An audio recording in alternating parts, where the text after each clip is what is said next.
The night the news broke, a city held its breath. A respected police detective was reported dead in a shootout. Heroic last stand, fallen in the line of duty. Flowers piled at the precinct. Flags were lowered. Colleagues spoke of bravery. The funeral was filmed, speeches made. But the story did not end with a closed casket and a folded flag. It was only beginning. This is the unsettling tale of a man who wore two badges, one of law, one of betrayal.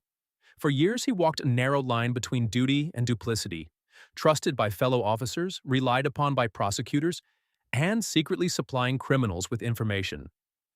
To understand how he could vanish into death and emerge into freedom, we must rewind to the early signs, the quiet contradictions in a decorated detective's life. He was not the caricature of a corrupt officer. He volunteered for dangerous assignments. He mentored young recruits. He appeared to be everything a department prized. That facade was part of his skill. Inside, he cultivated relationships with gang members and organized crime figures. He fed them leads and warned them of impending raids.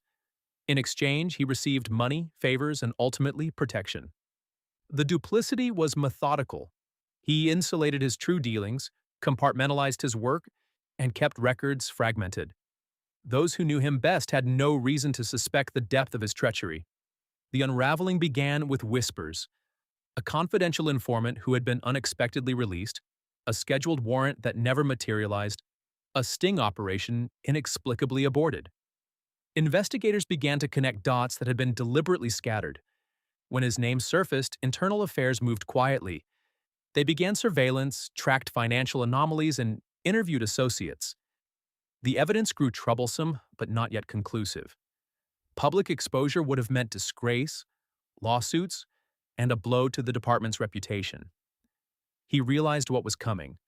What followed was not panic, but planning. Faced with an imminent arrest and the certainty of a criminal trial, he executed an audacious plan. He staged his own death. The maneuver was cinematic and chilling in its precision. A carefully arranged shootout in a deserted industrial area, a contrived exchange of gunfire, a body charred beyond easy recognition found in the wreckage. Ballistics and staged witness accounts were tailored to fit the narrative. The city mourned. The department honored him. The case was closed, not with justice, but with a lie. For a time, the ruse worked. Grief shielded skepticism. Colleagues who had known him for decades saw only the hero's end. But some investigators refused to accept the neat conclusion. Small inconsistencies nagged at them. The angle of the wounds, the lack of definitive dental records, a missing timeline entry in the chain of command. They reopened certain files, interviewed technicians again, and pushed for a full forensic examination. The pressure revealed cracks, and then came the break. A tip from an unlikely source, a late-night sighting in another state, a blurry photograph shared among crime forums. Evidence accumulated that suggested the detective's death had been fabricated. Under renewed scrutiny, cell phone records, surveillance footage, and a suspiciously clean vehicle rinse painted a new picture. The charred remains were exhumed. Advanced dental and DNA testing, the very tools that had been bypassed in the initial emotional rush, delivered the verdict. The remains were not his. Once lauded, now hunted, he became the face of one of the most elaborate deceptions in modern policing. The man who had been deputized by both sides vanished into the underworld that had once protected him.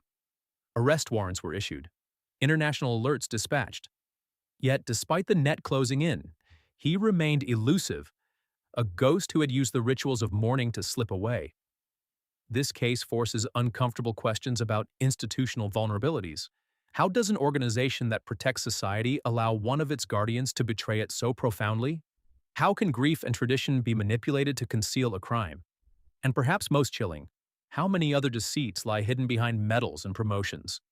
In the end, the story is not only about one double-agent cop who staged his own death. It is about trust and the fragile systems meant to uphold it. It is about the ease with which a confident lie can become an accepted truth, and the painstaking work required to dismantle that lie. The city learned a hard lesson. Honors and eulogies can mask betrayal, but eventually truth demands its reckoning.